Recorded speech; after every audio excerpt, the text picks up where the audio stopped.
if you are operating like you usually operate in the heat of the moment, you are already by default operating under the old brain. So I have used the term many times. We'll use meltdowns as the example. You can't think in terms of intervention with a meltdown, which, by the way, is the amygdala on steroids. We have to think in terms of prevention. Now, I understand that sometimes things have to be dealt with right now, and in those cases, you're just simply going to have to tough it out as best you can. The other 98% of the time,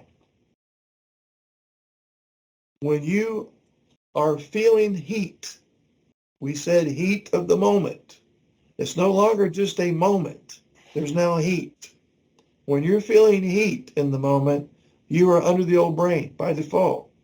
And it would be best to think in terms of prevention, because there's no way for me to intervene in this moment. If I'm experiencing the heat of the moment, I'm not going to be able to instantly move myself from old brain to new brain.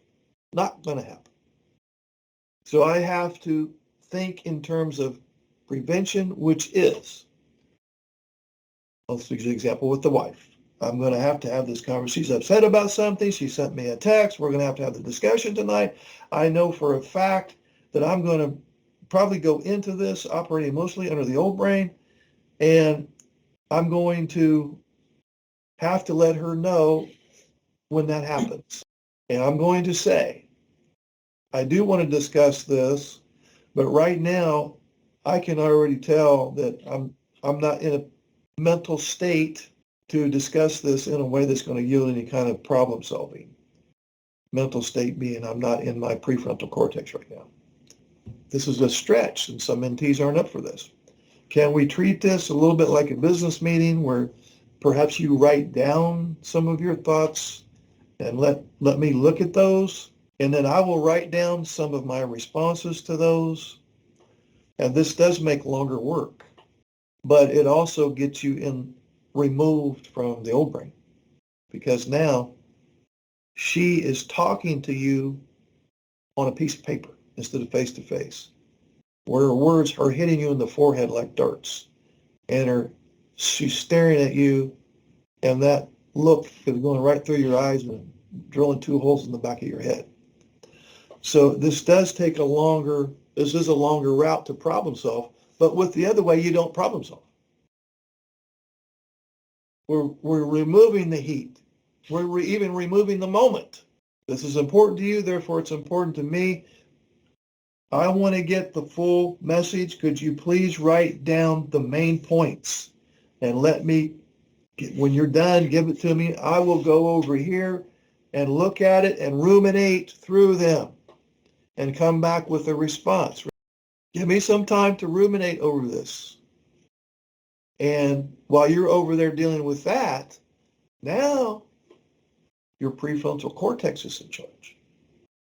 And I understand some things are emergent. Wouldn't be able to do this some of the time, but the times that you would not be able to do this would be just 2-3% of the time.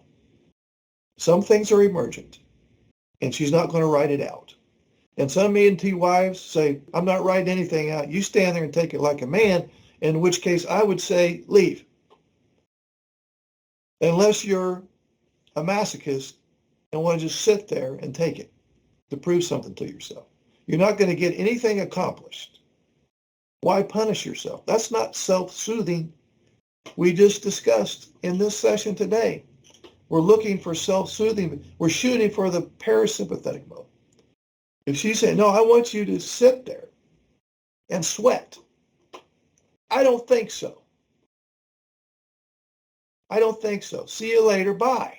Write it out. Your main points. We will talk. If you expect me to sit here and try to problem solve when my amygdala has flooded me with cortisol and adrenaline, no. Instead of punishing myself, by this conversation. I'm going to self-soothe myself by removing myself from this conversation. And there is something to be said that sometimes she just has to have an emotional vomit to feel better. But I got a real problem with that, because that's like me asking you, okay, sometimes she's going to be verbally abusive, and you just kind of, just go ahead and be tied to the whipping post for a little while, because she'll feel better. Fuck that. We're interested in being able to stay in parasympathetic mode so that our new brain is working, so that we are rational and logical, so that we can problem solve, which will benefit her. We care about solving the relationship problems, but it ain't going to happen unless we do it this way.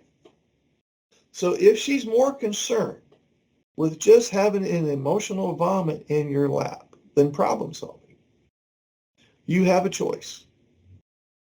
Okay, I think she probably needs to vent. I'm going to be over here in a heightened state of anxiety, and I have no clue what to do about it, but I'll just go ahead and let her spit all over me. Or I'm going to start treating myself better. I will problem solve when you calm down, and we may have to make a few accommodations, but my big goal is to solve the problem, instead of letting the problem linger and linger and linger, and your resentment getting deeper and deeper and deeper, which is what we've been doing for the previous 10, 15 years. Now she has a choice. She can choose to be a bully and get nothing accomplished other than you doing a shutdown or a meltdown. Or she can go, okay, well, I'm up for trying anything to solve some of the problems, because they're piling up over there in the closet and we're running out of closet space.